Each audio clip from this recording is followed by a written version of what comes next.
What's up guys, welcome back to JZ Exotics. My name is Joe and I apologise for the lack of videos recently, but I have been quite ill, quite busy with work and, kind of stuck for ideas. However, we're back today with an update on the cherry shrimp that featured in my first ever video on this channel. I say that like that was a long time ago. I guess it kind of was. 2 months, but only 3 videos since then. Anyway, I'm slacking, and yes, we're doing an update on the cherry shrimp.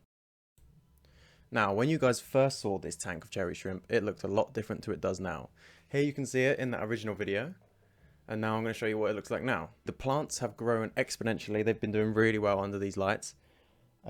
We've also got a new filter in there because my old filter wasn't really... I mean, it was alright because you don't need that much filtration for shrimp, but because I had quite a few shrimp in there and I wanted that water to be crystal clear, I upgraded to a slightly bigger filter, which is providing a decent bit of flow. Not too much because you don't want too much flow with shrimp, but a nice bit of flow, and the water is crystal clear.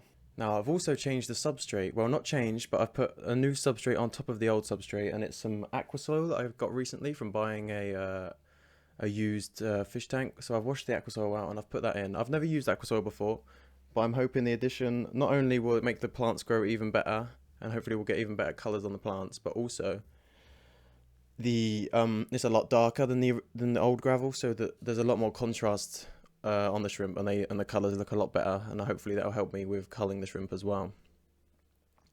Now I've also added a heater to this tank because even though it was fine without a heater at room temperature, but I just found that the growth rates and the reproduction rates of the adults and the babies just wasn't as fast as I would like. So I've added a heater, and the water's sitting about 23 to 24 degrees now, so still not super hot, but a lot warmer than it was before. Before it was sitting around 20 degrees, 18 to 20.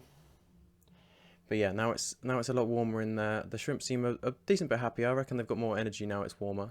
But yeah, I'm really happy with the way this tank is looking. The snail's doing really well. The shrimp are doing really well. As you can see, we've got a lot of babies since the original video, and I have done quite a bit of culling on the babies because there was a few that weren't really up to par. They weren't as colourful as I'd like them. But overall, I'm really happy with the grade of shrimp that we've got currently coming out, and hopefully in the next generations it will be even better, and with the warmer temperatures those generations will come even faster.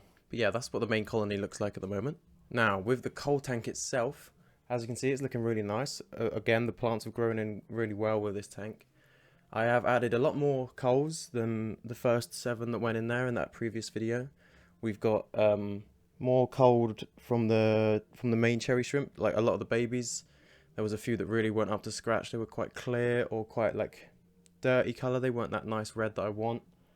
We've also got some adults and some babies from the Blue Dream colony of shrimp that I've currently got going as well, that weren't quite the colour I wanted them, because there was a really nice big female in there, but she had a bit of brown coloration alongside her blue, so I kind of wanted to get that out of the bloodline. So I've taken her out, and one of the adult males was a bit clear compared to the others, so I've removed him. And there was also a couple of blue babies that were kind of clear or kind of brown, which I didn't want to be reproducing, so they've gone into the Cull Tank as well. But yeah, I'm really happy with how this Cull Tank is looking. Obviously we don't care what the shrimp look like because it is a Cull Tank, so they're in there just happy living out their lives. But yeah, the plants look really nice. I'm really liking everything coming together. I've added some subwasser tang since last time, and some different types of moss. Got some Christmas moss, some Java moss as well in there, which is growing really nicely. And on the previous video, someone did mention that elastic bands aren't great for keeping the sponges on the filters, so I am replacing those every few weeks so that they don't start breaking down. But thank you for leaving that comment. That helped me a lot. Now it's not all been good news in the cherry shrimp front. We have had some issues. One recently has been one of my buried cherry females has been infected with a fungal parasite. I'm not quite sure which one it is. There's a lot of stuff online saying it could be one or the other. I'll put the names up because I don't want to butcher their pronunciation, and I'll show you what it actually looks like. But yeah, this shrimp's got like the eggs underneath her are like bright green, which is definitely a well-known parasite, but I'm just not sure which specific one. But I've got her in a tub over here with just some tank water, the tank she came with. I didn't want her to be infecting any of the other shrimp, so I got her out as soon as I noticed it. And she's just in here for now, and every day I'm giving her a salt bath in this salt solution, which is like I think it's maybe 1 teaspoon of salt in there with tank water.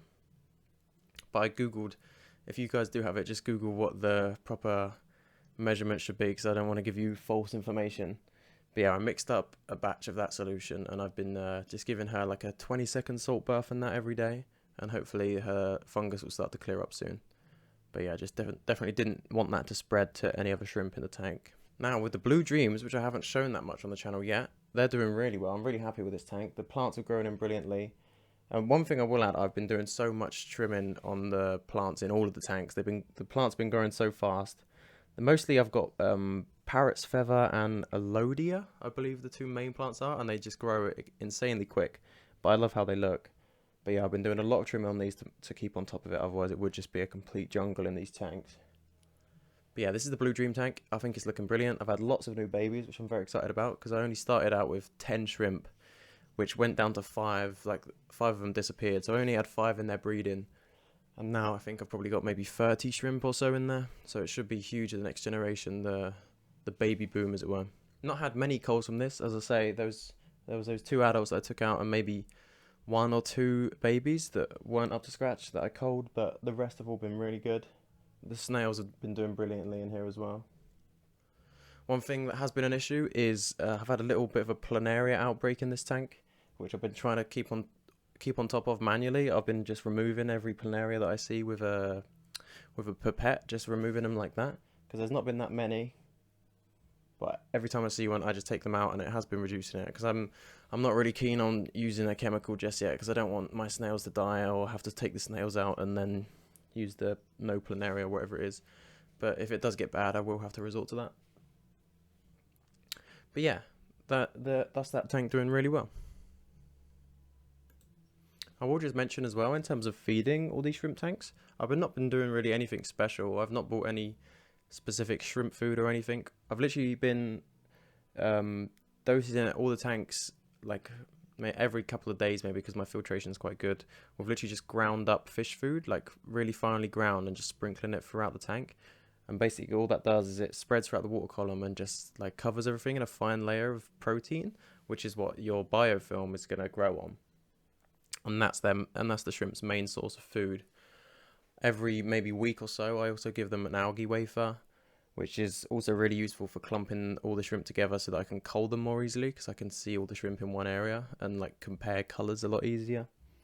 And also some dried banana leaf I've been adding. I've got some banana plants growing in the garden, or at least I had this summer. I've had some drying out over the winter and been feeding them dried banana leaf, which the snails in particular really love, but also the shrimp will devour them as well. It's a very good place for, again, biofilm to grow, but they also do eat the plant itself. But yeah, it's been pretty simple feeding them. Don't really have to feed them that much. They kind of look after themselves, as it were. As long as you got plants and a good ecosystem going on, then there's plenty of food for the shrimp to eat.